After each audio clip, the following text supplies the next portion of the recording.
sono Tana Marinelli e sono dell'Aquila e niente, diciamo che una decina di anni fa ho deciso di fare il salto e cambiare un po' vita. Io nel frattempo avevo fatto altri lavori ovviamente, però insomma a un certo punto si vuole di più e poi a mio parere si arriva a un certo punto in cui proprio c'è voglia di cambiamento. E, e quindi ecco, ho aperto il mio laboratorio, in realtà era il mio cassetto dei sogni, stavo lì nel cassetto da svariati anni, l'ho finalmente tirato fuori, l'ho spolverato un po' e l'ho messo su. E ho girato un po' di locali prima di approdare qui. Io in questo momento sto a Fontecchio, che è un paese di provincia dell'Aquila, diciamo nel mezzo del parco regionale Sirente Velino. Mi occupo di maglieria sartoria, quindi diciamo sono maglierista sarta.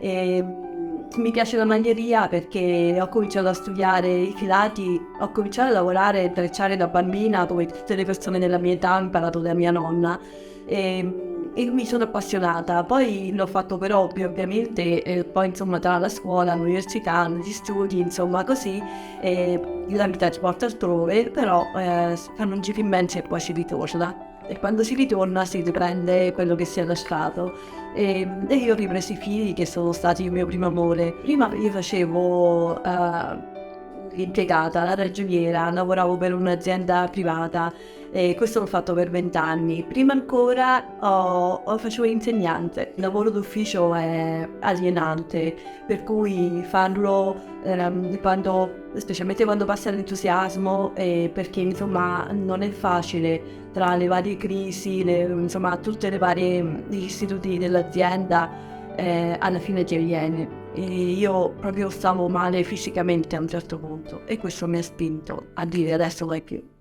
A livello di formazione, diciamo la difficoltà più grande è stata trovare i posti dove andare a fare formazione, perché io ovviamente mi sono dovuta muovere, chiaramente le formazioni non stanno fuori casa, da nessuna parte, insomma, si provenga, quindi, e poi ci sono costi che bisogna sostenere e li ho dovuti sostenere personalmente. Quindi questa è stata la difficoltà più grande, perché la maggior parte stanno quasi tutti al nord, quella è la difficoltà più grande, però molte cose sono riuscita a conciliarle con il periodo ferie, diciamo, e quindi ho obbligato tutta la mia famiglia mentre loro giocavano, io andavo a fare i corsi, però abbiamo iniziato tutti nel dilettevole e quindi si fa. Allora, cambiare vita, diciamo dai 50 in poi, si può fare, non è facile. Bisogna avere una buona apertura mentale e bisogna mettere in programma che ci sono le persone diffidenti. Però poi piano piano si impara, all'inizio magari si spiega la situazione un po' a tutti, poi si impara a dividere le persone, quindi quelle che proprio non vogliono capire le si lascia proprio da parte e si cerca di fare rete invece con altre persone con il nostro stesso obiettivo, insomma, quindi quello è la cosa che subito si impara. Le discriminazioni purtroppo ci sono, come ci sono le cosiddette frasi ma questa età chi te lo fa fare, oppure beata te, perché comunque ci sono, ma lasciano il tempo che trovano.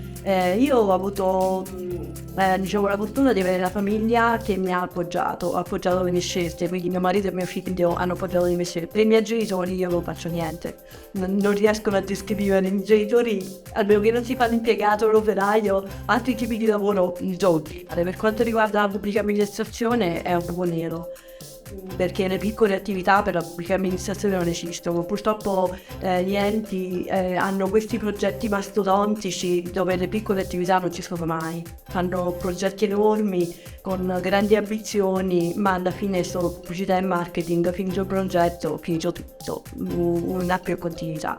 Quindi noi proprio con gli enti non ci parliamo proprio, e quindi tutto quello che facciamo, anche la promozione del territorio, perché questi tipi di lavoro portano a fare promozione del territorio, lo facciamo noi con le nostre formazioni e con le nostre conoscenze. E all'inizio io mi sentivo proprio artigiana e invece no, se si sta in un mercato la prima cosa da acquisire è la mentalità imprenditoriale, quindi si ha bisogno di piani di lavoro, piani marketing, come se fosse una grande impresa, perché altrimenti non si riesce a lavorare, non si riescono a scandire tempi e non si riesce a dividere lavoro casa, lavoro famiglia, lavoro vita privata, lavoro. Io in questo sono stata fortunata perché comunque parto da studi tecnici, diciamo, io ho fatto il liceo tecnico commerciale, quindi già lì nozioni, almeno le prime nozioni di diritto, di economia, di tecnica proprio, insomma di contabilità, le avevo di partenza. Poi con il lavoro che ho fatto ovviamente ci vivevo e quindi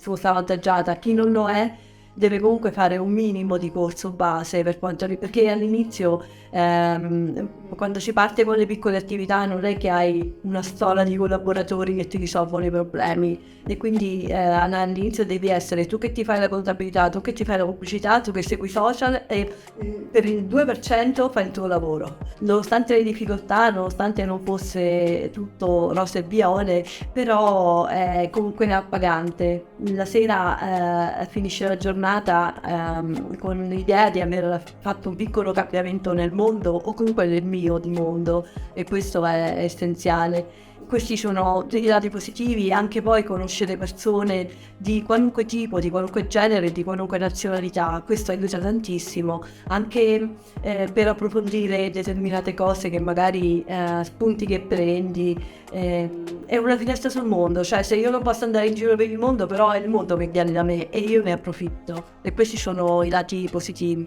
Lati negativi ovviamente ce ne sono e sono quelli di tirare il mese come tutti quanti, d'altronde questo forse è un po' più difficoltoso per gli autonomi, però in qualche modo si fa. Parte del mio lavoro è anche raccontare il territorio, raccontare le tradizioni, far capire anche alle persone che la tradizione non è che dobbiamo lavorare come 100 anni fa.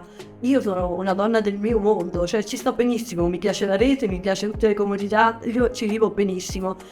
E proprio perché ci vivo bene porto questa tradizione innovandola in pratica e facendola e attualizzandola insomma e rendendola pratica per le nostre quotidianità. Se riesco a fare questo ogni volta che lo racconto a qualcuno ho vinto insomma perché è un mio scopo.